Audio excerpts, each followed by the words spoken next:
नमस्कार, मैं अभिराज और आप देख रहे हैं वीके न्यूज। कांग्रेस सरकार, जिसका तो बस लगता है यही सपना, दूसरों की निंदा करो और भरो घर अपना। जी हां, कांग्रेस की हालत इन दिनों बेहद ही खस्ता चल रही है। किसी वक्त पूरे देश पर एक छत्र राज करने वाली पार्टी के तारे इन दिनों गर्दिश में नजर आ रहे हैं और जहां इनकी सरकार है वहां भी आलम क्या ही है भैया, सभी जगह पर आपस में ही भिड़ रहे हैं। अब ऐसे में कांग्रेसी अपनी राजनीति चमकाने के लिए कभी बीजेपी को निशाना बनाती है तो कभी किसानों का मुद्दा उठाती है। आंदोलन जीवियों के उत्पाद पर कार्रवाई को बीजेपी सरकार के किसानों पर अत्याचार बताती है। बेरोजगारी पर ना जाने कितनी लताड़ लगाती है। लेकिन वहीं जब कांग्रेस शासित राज्यों में यह सब होता है तो राहुल बाबा से लेकर प्रियंका दीदी और अमरिंदर से लेकर अशोक गहलोत से लेकर भूपेश बघेल तक सबको सांप सूंघ जाता है।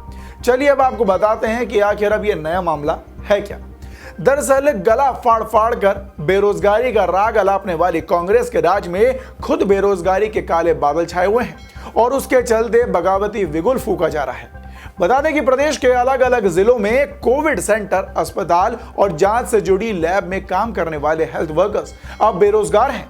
इन्हें फिलहाल काम से निकाल दिया गया है। पिछले कई दिनों से सभी रायपुर के धरना स्थल पर धरना दे रहे थे। इन कोरोना वॉरियर्स ने गुरुवार को एक अनोखे ढंग से विरोध प्रदर्शन किया। दोपहर के वक्त प्रदर्शनकारी सड़क पर बैठकर भीख मांगने लगे। कहा कि सरकार को हमें वेतन देने के लिए फंड की कमी है तो भीख से मिले रुपए हम उन्हें देंगे। शाम के वक्त सभी ने दंडाबद्ध यात्रा भी निकाली जिसमें हाथ में नारियल लेकर प्रदर्शनकारी सड़क पर लेटे रहे और फिर अपनी हाइट जितनी दूरी पर नारियल रख लेते और फिर दोबारा खड़े हो जाते।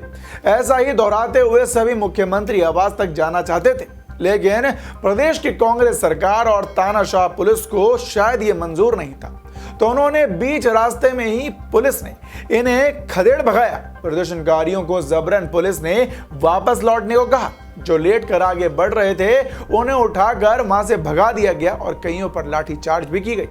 जबरदस्त धक्का मुक्की की गई तो कहीं प्रदर्शनकारियों को चोट भी आई।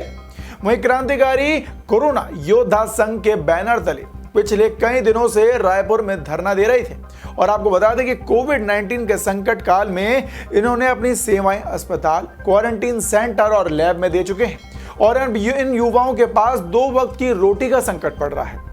जिन्होंने हमारे जीवन की रक्षा के लिए अपने जीवन, अपने परिवार की जान खतरे में डाली थी, आज वो 2 वक्त की रोटी के मोहताज है, जिसकी वजह रही अस्थायी सेंटर पर ताला लगना।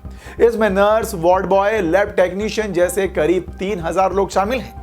संगठन के पदाधिकारी अजमत ने बताया कि रोजगार की मांग को लेकर जब उन्होंने सरकार के जिम्मेदार अफसरों और नेताओं से मुलाकात की तो उन्होंने साफ कह दिया कि उनके पास फंड की कमी है, जिस वजह से उन्हें काम नहीं मिल सकेगा।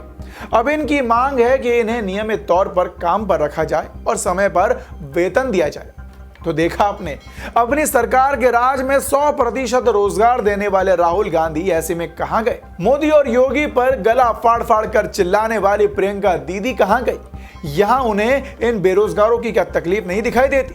खैर, इस खबर पर अपनी राय आप भी हमें कमेंट बॉक्स में जरूर बताएं और देखते रहें वीके न्यूज। धन्यवाद।